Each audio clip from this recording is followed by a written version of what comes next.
comment faire pour détruire, c'est peut-être pas le mot, mais pour atténuer le poids de la tradition pour aller vers l'égalité entre hommes et femmes. Et c'est là que je vous rejoins, parce que le système de la polygamie qui a été accepté par les femmes au Congo fait en sorte que ça vous fait reculer un tout petit peu. Parce que si c'est légalement au Congo, bon, oui, légalement sur le plan constitutionnel, c'est vrai que c'est quoi au Congo? Il y a la monogamie est acceptée, mais la polygamie est acceptée aussi sur la condition que la première épouse donne son aval. Bon, mais est-ce que ça nous fait avancer ou ça nous fait reculer? Et je chuterai en disant ceci. Il y a un effort qui est fait par Madame la maire de la ville de Kintélé, Madame Stella Sassou Nguesso, maire de la ville de Kintélé, qui est en train de concevoir un projet de loi dans ce sens-là, c'est-à-dire faire en sorte qu'au Congo, on puisse revenir, non, on puisse enlever de la Constitution la polygamie. Bon, maintenant, nous avons la sociologie de groupe nous apprend qu'au Congo, c'est la polygamie quand même qui est plus ou moins prédominante. Je ne parle même pas de nos chefs au niveau du parti ou de nous-mêmes qui sommes ici dans la salle, qui aimons beaucoup de femmes, qui sont plus ou moins polygames pour certains. Pour certains qui sont polygames. L'Africain en règle générale, il est polygame. Donc, quels sont les efforts? Est-ce que vous avez un plan d'action? Est-ce que vous avez des idées pour faire en sorte que nous puissions aller vers la monogamie pour que la femme puisse atteindre et remplir son rôle et que nous puissions arriver à une égalité vraiment, vraiment, vraiment réelle, homme-femme. Tant bien même que je suis d'accord avec vous que sur le plan des compétences, il n'y a plus de problème. Hein. Les femmes ont les mêmes compétences que les hommes sur tous les plans. Hein. Les métiers que hier étaient réservés qu'aux hommes, maintenant les femmes aussi le font. Maintenant on a des femmes qui sont médecins, des femmes qui sont pilotes, des femmes qui sont conductrices des engins, des femmes qui sont... voilà. Donc dans tous les domaines, on trouve les femmes. Donc sur ce plan, il n'y a plus de problème. Mais il reste quand même que, à même fonction, nous n'avons pas le même revenu. C'est curieux. Même fonction hein, réalisée par une femme, l'homme gagne toujours plus que la femme. Pourquoi? Bien. Donc voilà ma question. Donc, quel est le poids de la tradition donc, et comment faire, quel est le plan d'action pour que nous puissions réduire... Merci. Je voulais juste commencer par les 30% par exemple de la participation que l'on demande la participation des femmes à l'Assemblée. Et il ne tient pas seulement de proposer, comme on l'a dit, il faut un plan d'action. Je vais prendre l'exemple maintenant, comme je l'ai pris du Rwanda, comment est-ce qu'ils ont fait que les femmes arrivent à compléter l'Assemblée à 50%? C'était simple. Là où une femme, par exemple, se proposait pendant les élections législatives, de l'autre côté des autres partis qui présentaient les candidats, on exigeait qu'eux aussi présentent une femme. Tout le monde. Tout le monde. Là où la femme se présente, la femme ne doit pas se présenter contre un homme. Pour commencer, c'est comme ça qu'ils ont commencé. Les autres partis qui devaient présenter les candidats devaient présenter une femme. C'est-à-dire dans les localités, là où les femmes se présentaient, ça devait être femme contre femme. Et là, ils étaient sûrs que ce serait une femme qui gagnerait. C'est pas une mauvaise idée. C'est comme ça qu'ils sont partis. Après, aujourd'hui, je ne sais pas comment ça continue. Une fois, au départ, c'est comme ça qu'ils ont commencé et c'est comme ça qu'ils ont eu, effectivement, beaucoup de femmes à l'Assemblée. C'est simple. C'est ça. C'est des choses simples, effectivement, qu'il faut mettre en action. Effectivement, démographiquement, les femmes sont supérieures aux hommes dans le monde entier. Et là encore, moi, je suis quelqu'un qui dit, pour que les choses avancent, il ne s'agit pas seulement d'accuser l'autre en face. J'ai dit, il faut se regarder dans le miroir. Si nous sommes majoritaires, pourquoi est-ce que les femmes n'arrivent pas à élire une autre femme? Les femmes peuvent s'entendre. Hein? Partout, les peuples peuvent s'entendre. Si les femmes s'entendent, nous sommes majoritaires. Aujourd'hui, nous allons élire une femme. Les femmes peuvent le faire.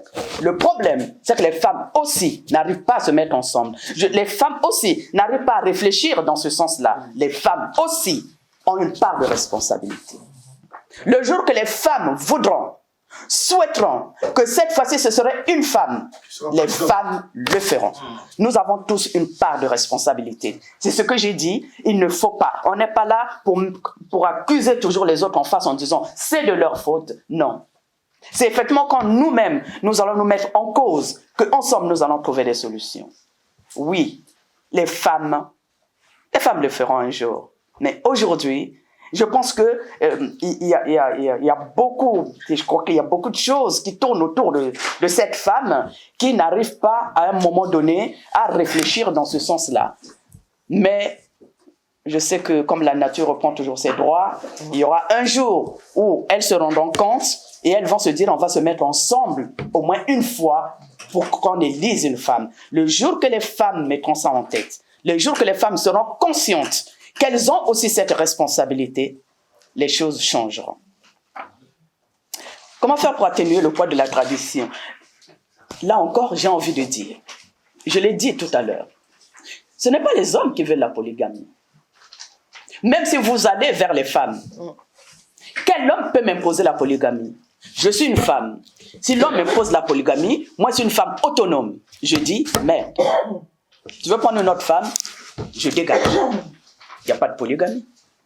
Sauf que tant que les femmes ne seront pas autonomes, tant que les femmes n'auront pas, comment on appelle ça déjà, cette conscience de pouvoir dire je suis capable de me prendre en charge seule, ce n'est pas l'homme, je ne suis pas l'enfant d'un homme. Pourquoi je dois subir l'homme? Et en plus, si l'on dit, mais en tant que mère de Mpilou, effectivement, j'ai suivi ça quand je faisais les mariages. Il y avait la question qu'on posait, vous voulez faire la polygamie, est-ce que la première femme est au courant, est-ce qu'elle a accepté? Oui, naturellement, on dit la femme a donné son accord, etc. Donc, il y a aussi une question qui est là, que la femme doit remplir. Donc, c'est la première femme qui donne son accord pour la polygamie. Et pourquoi cette femme ne refuse pas? Elle peut refuser. Pourquoi elle ne refuse pas? Ça, c'est de un. Est-ce que l'homme le lui impose? Et celle qui vient en deuxième, là, pour faire la polygamie, pourquoi elle ne refuse pas? Donc, quelque part, on a une part de responsabilité d'ensemble. J'ai écouté des personnes, des femmes, ce sont des femmes qui s'expriment. D'après ces femmes qui s'expriment, d'après leur explication, les meilleurs hommes sont déjà pris par les autres. Donc, ce qui veut dire pour elles que les hommes qui restent, c'est les hommes qui valent rien. Donc, il faut toujours aller vers celui qui est avec l'autre, donc celui-là, c'est le meilleur. Mais je pense que là aussi, c'est une erreur que les femmes commettent. Mais l'homme, on fait un chemin ensemble. Quelque part, on construit comme on construit une maison. C'est un couple qu'on construit. Trouve ton homme et construis avec ton homme. Demain, l'homme et la femme peuvent faire de l'un et l'homme le meilleur. Pourquoi vous croyez que le meilleur se trouve toujours chez l'autre? Et oui, là encore, ce sont les femmes. Non, les hommes, vraiment, j'ai des choses à reprocher aux hommes. Beaucoup à reprocher aux hommes. Mais pour que nous prenions nos responsabilités, il faut que nous-mêmes, nous voyons d'abord nos propres faiblesses. C'est quand nous allons combattre nos propres faiblesses que nous allons discuter avec l'homme qui est un frère, qui est un ami, qui est un collaborateur, etc. L'homme n'est pas un ennemi pour la femme. La femme non plus ne peut pas faire chemin seule. La femme avancera quand il y a cet homme-là à côté. C'est un couple qui est là, hein, qui a été mis sur terre, et ce couple-là doit construire la société. L'un et l'autre ne peut pas le faire seul. Même si aujourd'hui on peut dire que politiquement les hommes ont pris de l'avance au niveau politique, on va dire, etc. et presque dans d'autres niveaux comme on le dit, mais c'est rattrapable. Les femmes ont des compétences pour ça. Et donc s'il y avait un plan d'action à mettre en place, les gens parlent d'éduquer la femme et moi je refuse ce terme. Je ne peux pas dire, c'est pas l'éducation. L'éducation c'est quoi? On ne peut pas dire que les mamans qui sont au village, qui n'ont pas fait des études, ne sont pas éduquées. C'est pas ça. C'est juste une question de compréhension des choses. Juste qu'on se mette ensemble, qu'on débatte et qu'on pose les vrais problèmes.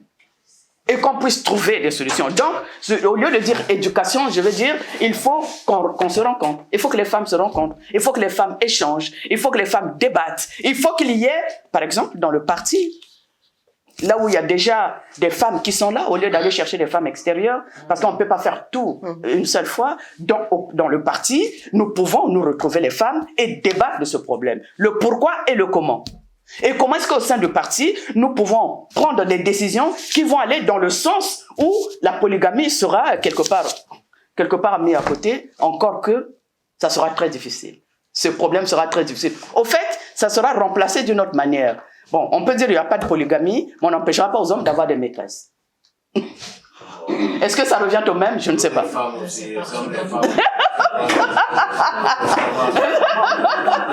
Est-ce que c'est pareil? Je ne sais pas. Voilà, c'est un jeu de mots, c'est ça. Voilà. Mais quand même, la différence, c'est que quand il y a la polygamie, quand il y a le mariage, il y a la responsabilité dans le foyer qui fait qu'on est deux acceptés dans le foyer. La maîtresse, quelque part, on peut dire, bon, c'est des copines et tout, et puis voilà, ce qui se passe là-bas, on s'en fout quelque part. Mais qu'on ne rapproche pas qu'il y ait deux femmes à cohabiter autour d'un homme. Et puis, je voulais dire quelque chose pour les hommes aussi. Pour vous, les hommes, c'est un problème. Et là, je vous donne ce secret. Peut-être que vous, les hommes, vous-même, vous savez constater. À chaque fois que les hommes ont des problèmes, beaucoup d'hommes décèdent à cause des femmes. Beaucoup d'hommes sont décédés à cause. Les hommes ne s'en rendent pas compte. Quand il y a deux, vous savez, moi j'ai connu le docteur Bozongo qui est déjà parti, décédé, qui nous a quittés. Quand il a pris sa deuxième épouse, on a dit, parce qu'on étudiait ensemble à Cuba, je suis allé lui rendre visite, on a discuté ensemble. Il m'a dit, ma sœur, c'est pas bien la polygamie. Quand j'étais avec une femme, j'étais tranquille. Mais depuis que j'ai la deuxième, je ne sais plus.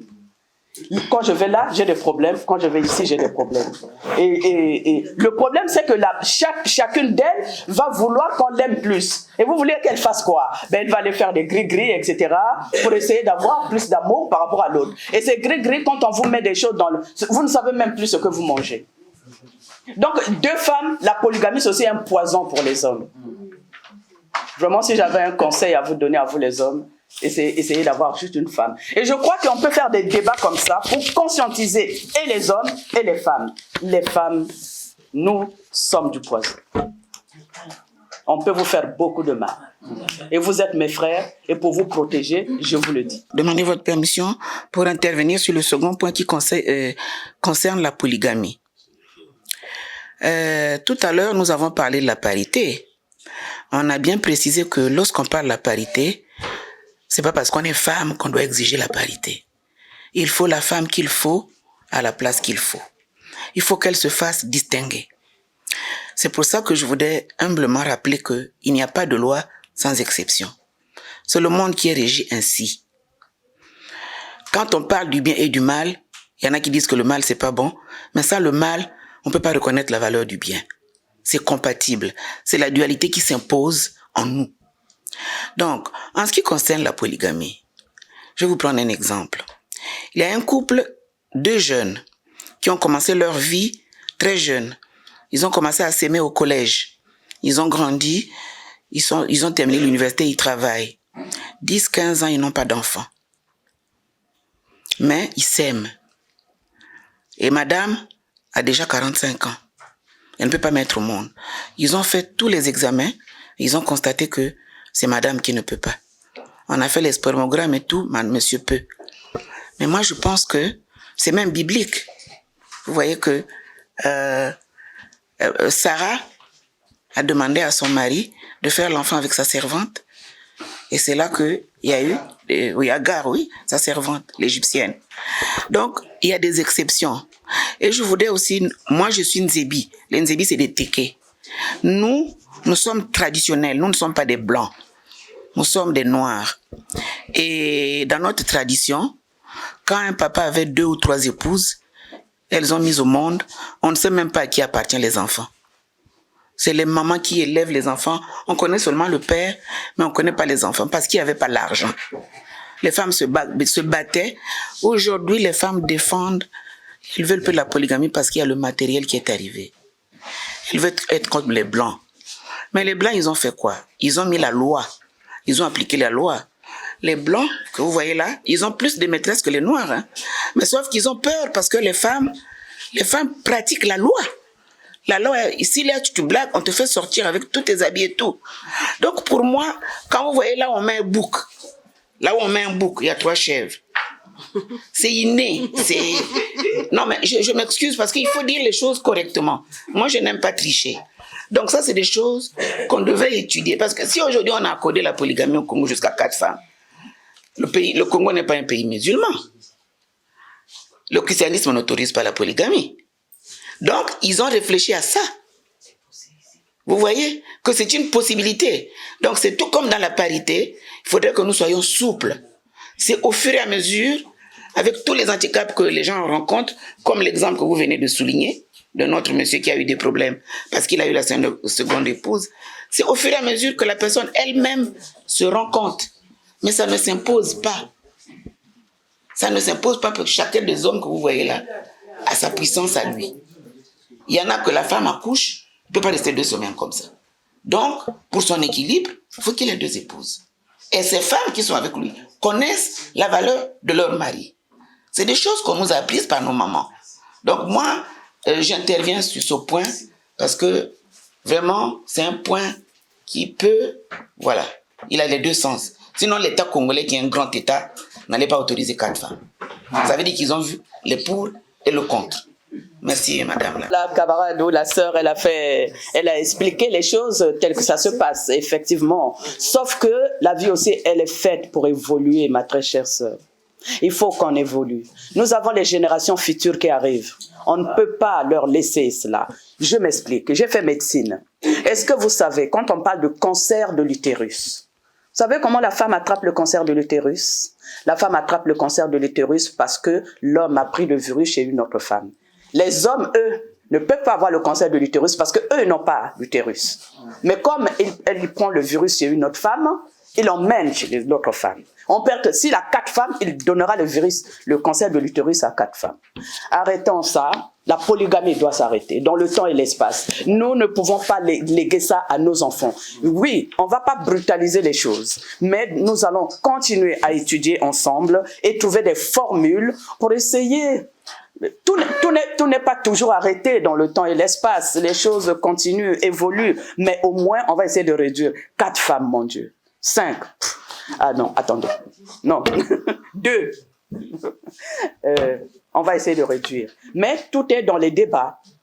On ne fera pas de brutalité, rien du tout. Tout est dans les débats. Et effectivement, le gouvernement aura le dernier mot. Parce que si l'on met ça effectivement dans nos lois pour dire désormais, malgré tout, quel que soit ce qui se passe, allez, on arrête la polygamie. Que chacun fasse comme il veut. Si les hommes veulent prendre 1000 maîtresses, ce n'est pas grave. Mais au moins, la polygamie est arrêtée. Parce qu'aujourd'hui, ce qui donne la raison aux hommes, effectivement, d'être polygames, c'est que c'est écrit dans nos lois. Il faut qu'on enlève ça. C'est aussi une injure pour la femme. Sinon, on met aussi la polygamie pour les femmes. Nous aussi, on a le droit de prendre 1000 hommes. C'était juste avoir un peu votre avis sur la question des sanctions.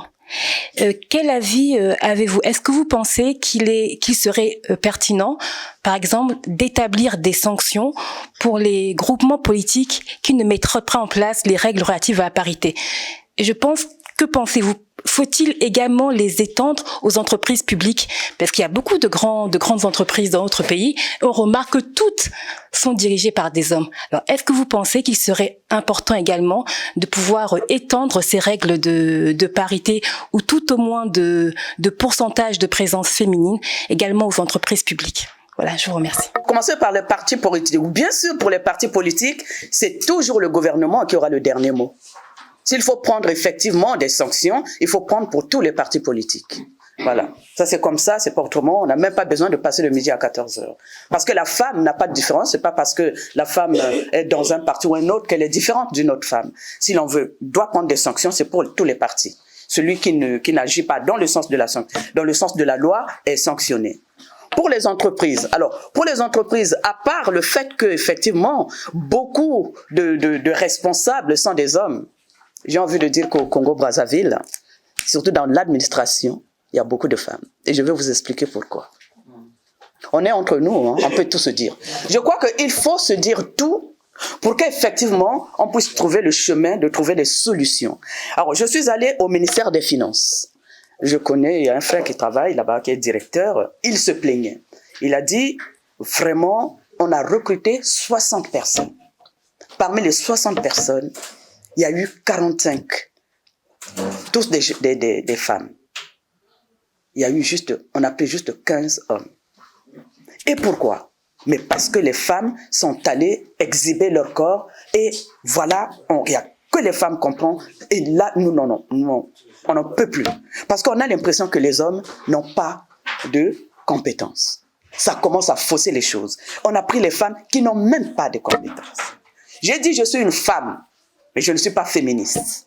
Quand il y a des problèmes qui se posent chez nous, il faut les poser clairement pour qu'on puisse trouver des solutions. C'est pour cela que j'ai dit la femme congolaise a choisi la facilité.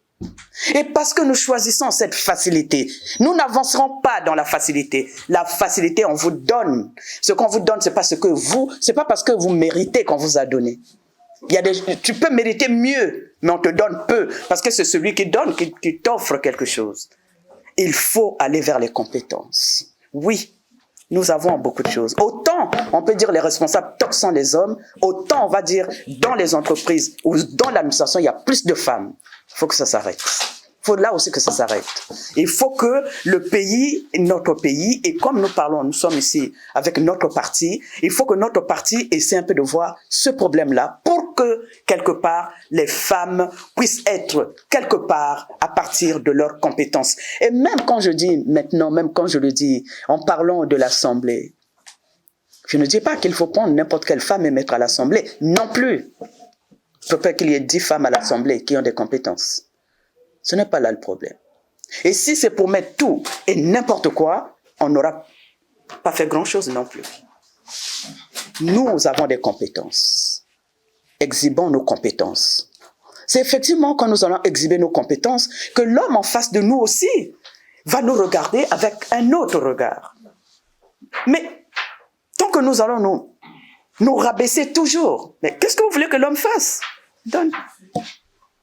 Oui. C'est parce que nous irons dans les entreprises avec nos compétences qu'on aura des femmes aussi qui auront des responsabilités au sein de l'entreprise. Parce qu'alors, en ce moment-là, quand il faudra désigner une personne responsable, on trouvera une femme compétente qu'on mettra à la tête. Mais tant qu'effectivement, c'est toujours cela qu'on a recruté, comment dire ça, parce que, qui vous donne le poids d'ailleurs? Qui va donner le poids? D'ailleurs, c'est ça aussi qu'on oublie. Une fois qu'on est là, parce qu'on nous a pris, je ne sais pas pourquoi et comment, mais vous n'avez pas le poids, hein? Ça c'est clair. Le poids aussi, ça se mérite devant les personnes. Nous avons les capacités d'eux, et là les gens, les hommes et les femmes aussi, n'oubliez pas, on dit l'ennemi de la femme, c'est la femme. Même si j'ajoute aussi l'ennemi de l'homme, c'est l'homme. Mais ce n'est pas les femmes qui vont là, qui vont soutenir en disant celle-là va être responsable. N'y comptez pas. Par contre, l'homme va soutenir. Donc, quelque part, l'homme, pour soutenir, va d'abord regarder le mérite qu'a cette femme-là. Toujours dans le mérite. Toujours dans le mérite. Et nous allons y arriver. Sur la polygamie, quand on dit que la femme accepte ça, je pense que peut-être pas toutes les femmes. Parce qu'il y a la famille qui est là. Se marier en Afrique est perçu comme une réussite. Je dirais même que dans certaines familles, la profession, le travail vient après. Dans certaines familles, hein, je parle pas de toutes les familles. Donc, une jeune femme qui trouve un mari, c'est une fierté pour les parents. Donc, même si le monsieur est déjà marié, la femme n'en a pas tellement envie, mais quand elle voit les yeux de sa mère briller, son sourire, son bonheur et tout, elle accepte, elle y va. Donc je sais pas, mais après, pour la loi aussi sur la polygamie, je sais pas si c'est, justement, c'est ma question, est-ce que c'est une bonne idée de conscientiser d'abord les mamans, les familles, comme sur l'égalité, par rapport à ce sujet-là, ou voter une loi, abolir la loi qui existe déjà et voilà, interdire carrément, strictement cette polygamie. Je sais pas. Je m'interroge en fait. Je veux parler des associations au Congo par exemple. J'ai essayé au départ quand je suis arrivé au Congo, je me suis dit il faut peut-être se mettre avec les autres pour voir comment on va faire des choses, comment on peut avancer. Et bien là encore, c'est autre chose. Nous avons le sens des musiques. Ça ne change pas, hein? La mentalité ne change pas. Il faut qu'on prenne des lois. Pourquoi je dis la loi? Parce que la loi va mettre une barrière. Si nous attendons l'évolution, nous allons attendre 1000 ans. Et ça n'évoluera pas. Les mentalités évoluent tout doucement. Même ici, dans ces pays ici, il y a des fois, le gouvernement a dû prendre la loi d'abord, et puis après, on travaille les mentalités. Mais si nous disons, attendons que les mentalités avancent et puis on prend la loi, en tout cas au sens de la polygamie, nous attendons 100 ans, ça n'évoluera pas. Nous-mêmes les femmes, nous serons toujours là pour dire, on a toujours besoin. Moziki, j'ai fait l'expérience. Aujourd'hui, quand je suis au Congo, je me dis, mon Dieu, mais les associations, pardon, même les réseaux les plus importants, quand on est là-dedans, on veut entendre notre musique. C'est très très difficile de changer les mentalités. Vraiment, c'est très difficile. Il faut voter les lois. La polygamie, il faut la casser. La polygamie, c'est grave. Hein? C'est très grave. Il faut la casser. Parce que malheureusement, on ne dit pas assez. Il faut savoir que dans la polygamie, il n'y a pas que l'homme qui est infidèle. Hein? Une femme dans la polygamie est très infidèle. Moi, j'ai vu un jeune garçon qui a failli piquer des crises parce que la femme était partie avec son ami. Autant nous les femmes, nous supportons le fait que l'homme puisse aller chez d'autres femmes, on essaie un peu malheureusement de supporter un tout petit peu, on ne sait pas comment, autant l'homme est incapable de supporter une infidélité. J'ai vu un homme, mais j'ai cru que ce garçon-là allait perdre sa vie. Mais d'ailleurs, j'étais avec mon mari qui a commencé à injurer la femme, mais j'ai redressé mon mari en lui disant, ben non, pardon.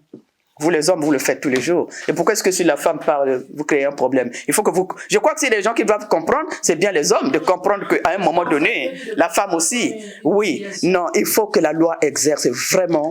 C'est grave, hein? C'est grave ce qui se passe. C'est grave même pour les hommes eux-mêmes. Il doit y avoir vraiment... Si le parti que nous sommes, qui est un grand parti, peut agir là-dessus pour qu'on abolisse la polygamie, ce sera une bonne chose, pas seulement pour les hommes, mais pour les femmes. Pas seulement, je veux dire, pas seulement pour les femmes, mais pour les hommes aussi. Il faut que la loi s'applique. Sinon, ça ne finira jamais. Pour le reste, les acquis. Alors, moi, quand j'ai commencé à travailler en politique ici en France, avant que je ne sois élu maire du 7e arrondissement, il y a le docteur Touraine qui m'a reçu. Il m'a dit ceci. Madame Opou, vous faites un très bon travail. C'est très bien pour les femmes, c'est ce que nous cherchons. Continuez comme ça. Vous avez déjà des acquis, mais ne vous arrêtez pas là. Vous savez quoi? Il faut toujours demander des acquis, toujours les demander. Quand vous ne demandez plus, on met en cause ce que vous avez déjà acquis. Et ce conseil m'est resté ici dans la tête. Nous devons exiger des acquis. Exigeons les acquis. Nous allons exiger ces acquis. Il faut toujours les exiger. Il faut savoir que nous, les femmes, nous sommes les piliers de cette société. Il y a une phrase qui est dit, quand une femme s'arrête, quand les femmes s'arrêtent, tout s'arrête. Imaginons qu'aujourd'hui, nous décidons aujourd'hui de ne plus donner des enfants. Cette société, vous croyez qu'elle va suivre? Ceux qui sont là, 100 ans après, il n'y a plus personne. C'est nous qui portons la société. On ne peut pas continuer à nous traiter comme si on était moins que rien. Mais là aussi, c'est à nous de prendre la parole. Je dis, nos hommes, nous ne sommes pas contre nos hommes. Nos hommes, nous devons les avoir avec nous. Mais il s'agit juste de faire avancer des choses. Nous allons les faire avancer ensemble. Pour faire avancer ensemble, comme l'a dit le camarade tout à l'heure, camarade Nzon, il faut mettre un plan d'action. Et le plan d'action, c'est ça. C'est dans les débats, c'est dans les échanges. C'est qu'on apporte et qu'on puisse dire, ben voilà, là pour la polygamie, on veut une loi. C'est notre plan. Il n'y a que la loi qui peut arrêter la polygamie. Cela n'empêchera pas des hommes d'avoir 1001 femmes.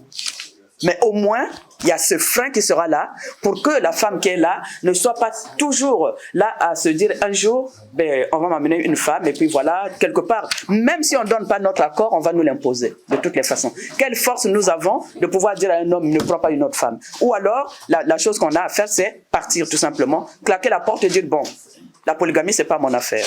Non, il faut que ça avance. Vraiment, ça doit avancer. Il faut qu'on vote les lois.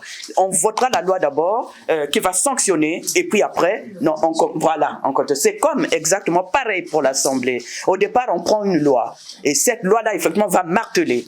Et ça va aller tout doucement. Et après, oui, effectivement, on commence à sanctionner tout le monde pour que les choses puissent aller dans le bon sens. Il faut qu'on avance ensemble avec la loi. La loi, ça sera notre protection. Et puis, naturellement, on n'est pas... Qu'est-ce qui nous protège le mieux que la loi? C'est la loi. Sur le premier point, sur la polygamie, bon, je pense que nous n'allons pas épuiser le débat ici. L'occidentalisation qui est la nôtre nous mettra tous d'accord sur la manière d'aborder la polygamie par rapport au droit. Je pense qu'on s'accordera assez facilement. Pour moi, il faudra certainement voir la polygamie sous l'angle de la régulation sociale. Vous êtes, je le découvre avec plaisir, vous êtes issu d'une famille monarchique. Tous les monarques ont toujours eu plusieurs femmes, et ils ont toujours su s'en tirer comme se doit. Moi-même, je suis issu d'une famille de polygames, comme vous le disiez à juste titre, je crois, Madame derrière. J'ai jamais su si l'autre maman était ma maman ou pas, si mes frères et sœurs étaient issus de ma mère ou pas. Nos parents savaient gérer ces questions. Je pense qu'il faudra certainement ouvrir un débat sur la question. Vous avez des choses à dire. Je pense que d'autres camarades ont des choses à dire également. Il faudra aussi convier certainement des sociologues et des historiens pour essayer de faire avancer ce débat. Par contre, je récuse l'idée selon laquelle nous, les hommes polygames, puisque c'est nous qui sommes concernés, nous serions à l'origine de la croissance des cancers d'utérus. Bon, je pense que des biologistes, vous l'avez peut-être pas dit comme tel, mais moi je l'ai pris comme tel. Les biologistes, nous avons un biologiste dans la salle, il pourra éclairer notre lanterne sur ce point. Bon, donc pour clore avec la polygamie, je pense qu'il faudra, je tends la main à l'OFC, il faudra certainement convoquer une conférence sur la question. Le deuxième point porte sur la parité.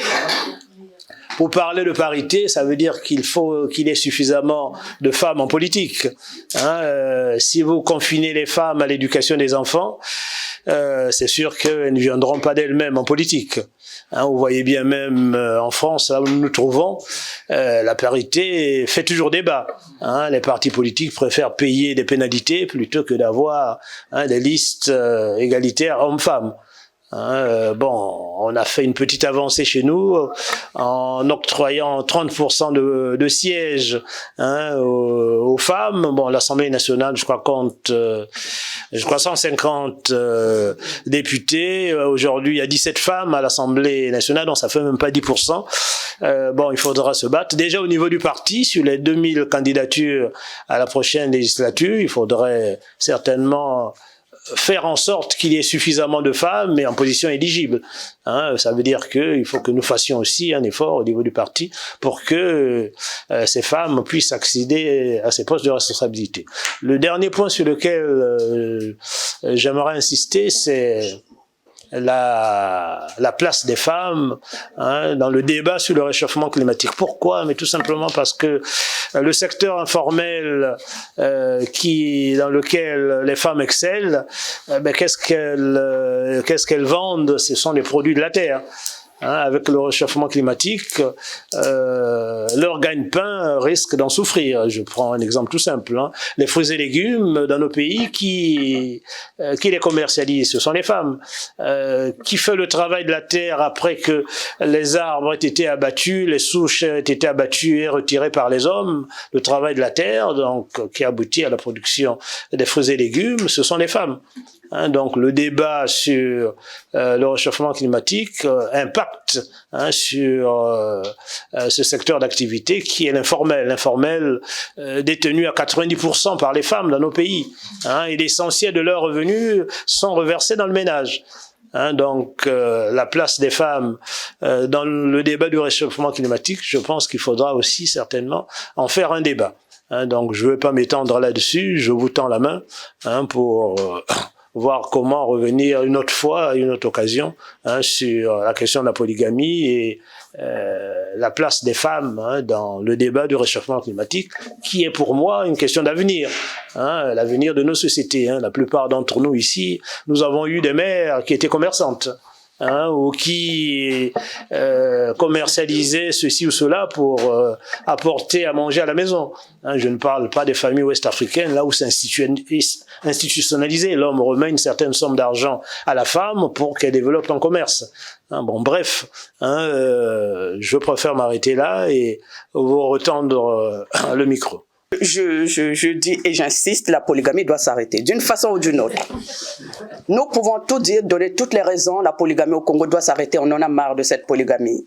Non seulement ça fait du tort aux femmes, ça fait du tort aux hommes, nous avons besoin de nos hommes. Autant dire il y a plus de femmes, et c'est ça le problème, nous perdons nos hommes avec la polygamie. Je ne défends pas que les femmes, je défends aussi les hommes. J'ai dit, vous ne savez pas ce que vous vivez. Ne jouez pas avec la polygamie. Les femmes sont les femmes que nous sommes, attention. Nous ne sommes pas aussi, comment on appelle ça déjà, nous ne sommes pas des agneaux, hein, les femmes. Nous faisons beaucoup de tort. Et j'ai vu, dans la majorité des cas. D'ailleurs, j'ai vu une maman qui est venue me dire à moi, une maman dans le quartier, quand je suis venue tout nouvellement de Brazzaville, je viens de me marier, elle vient me dire, mais ta maman ne t'a pas dit comment on fait avec un homme? Je dis, comment ça, ma maman ne m'a pas dit? Comment on fait? Ah ben, si tu veux pas avoir d'autres femmes avec toi, il faut que ta maman te montre comment on prépare les choses à l'homme. Hein? C'est une maman qui me le dit dans le quartier. C'est pas maman, c'est une maman. Je dis quoi? C'est quoi c'est encore? Alors, c'est pour dire, comme on a dit, effectivement, le mariage, c'est la famille, c'est là. C'est pour vous aussi, c'est pour vous défendre. La polygamie doit s'arrêter. Ça fait trop de tort aux hommes. On ne va pas rentrer dans les détails. Ça vous fait beaucoup de tort, vous ne pouvez pas imaginer. Les femmes ne sont pas des agneaux. Voilà. Même pour nous-mêmes, les femmes, on en a marre aussi de la polygamie. Il faut qu'il y ait une loi qui arrête cette polygamie. Ça fait beaucoup de tort.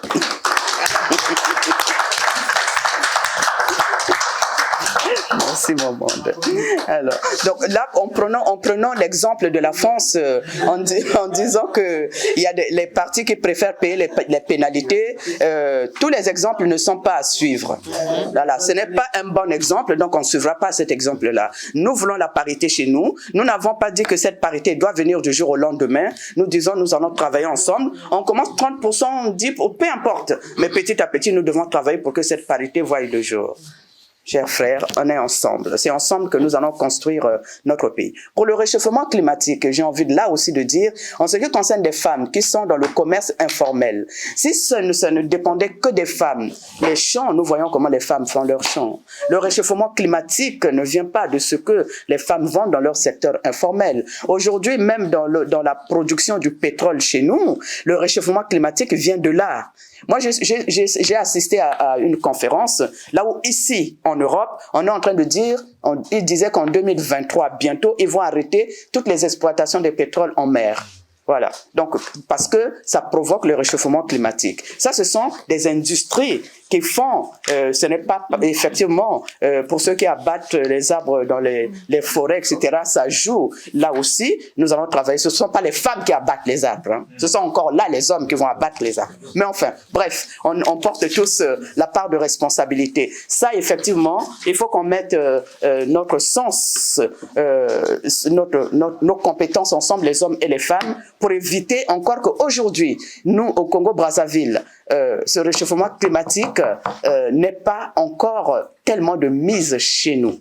Même les Européens reconnaissent que aujourd'hui le réchauffement climatique quitte chez eux. Chez nous en Afrique, c'est pas encore vraiment, on peut pas encore parler de réchauffement climatique. Et on peut encore rattraper les choses, hein, avec les plantiques des arbres que nous faisons chaque année, hein, avec les forêts, les 75% de forêts que nous avons, avec le deuxième grand fleuve du monde, avec l'océan Atlantique. Nous n'avons pas encore le réchauffement climatique. Et là encore, les hommes et les femmes du Congo vont réfléchir ensemble pour pouvoir continuer à garder ce climat qui va sauver le monde entier, car aujourd'hui, on est un monde. Il n'y a plus un pays isolé.